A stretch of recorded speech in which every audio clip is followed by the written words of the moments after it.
And welcome everyone. स्वागत है आपका हमारे यूट्यूब चैनल प्रेप अल्फा पे।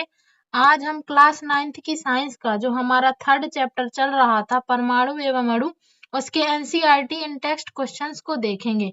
तो आइए वीडियोस को स्टार्ट करते हैं।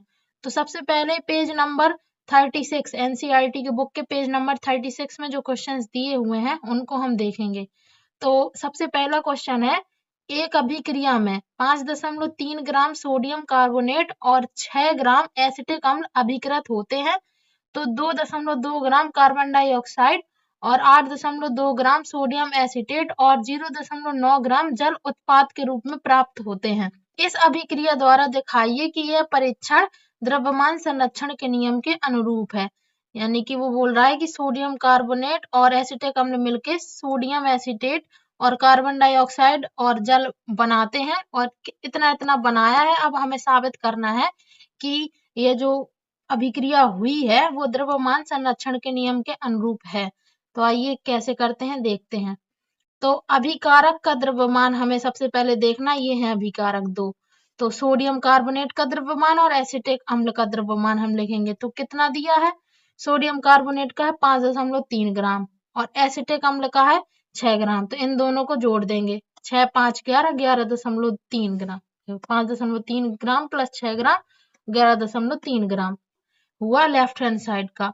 अब हम राइट हैंड साइड देखते हैं, यानी कि उत्पाद वाले हम द्रव्यमानों को अब जोड़ेंगे। तो सोडियम एसिटेट, कार्बन डाइऑक्साइड और जल के जोड़ेंगे हम द्रव्यमान।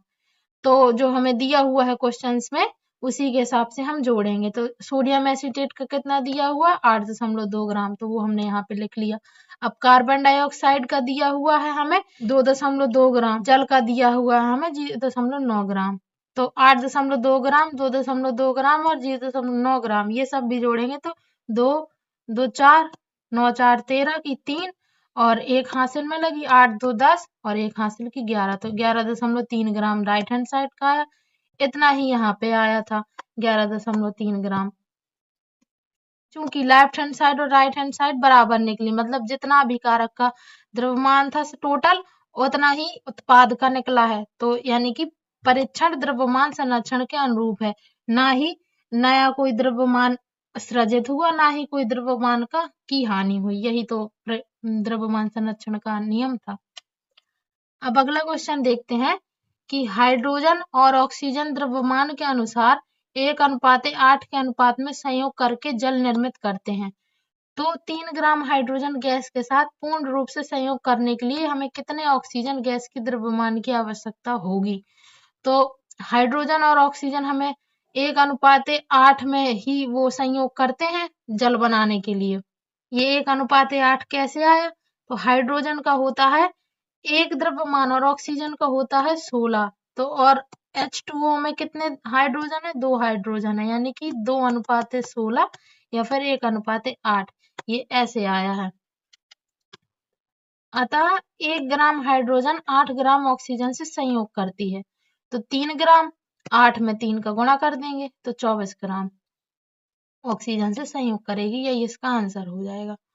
अब अगला क्वेश्चन है, डाल्टन के परमाणु सिद्धांत का कौन सा अभिग्रहित द्रव्यमान के संरक्षण के नियम का परिणाम है। तो डाल्टन के सिद्धांत का दूसरा अभिग्रहित यानी कि दूसरा पॉइंट जो इन्होंने दिया था द्रव्यमान के संरक्षण के नियम का परिणाम है, जो कि इस प्रकार है कि परमाणु अविभाज्य सूक्ष्मतम कण होते हैं जो रासायनिक अभिक्रिया में ना तो सृजित होते हैं और ना ही उनका विनाश होता है।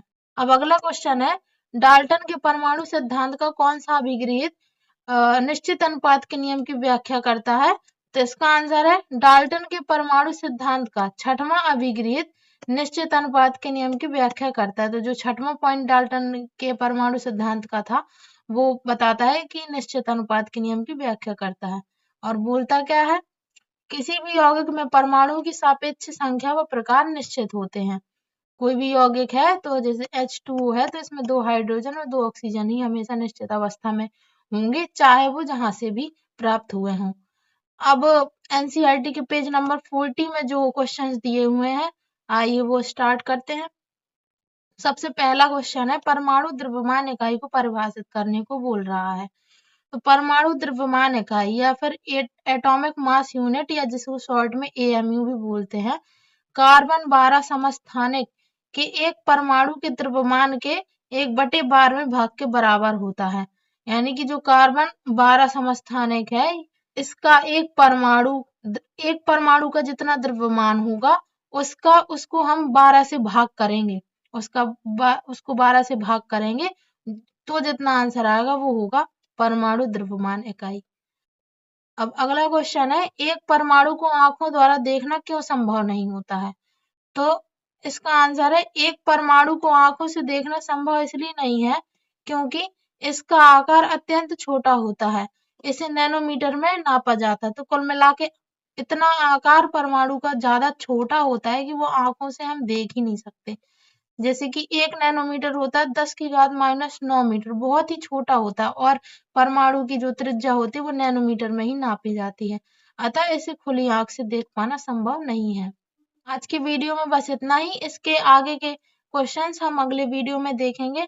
आई होप आपको वीडियो आज का पसंद आया होगा और इसमें कोई डाउट हो तो आप इसमें कमेंट सेक्शन में जरूर लिखें।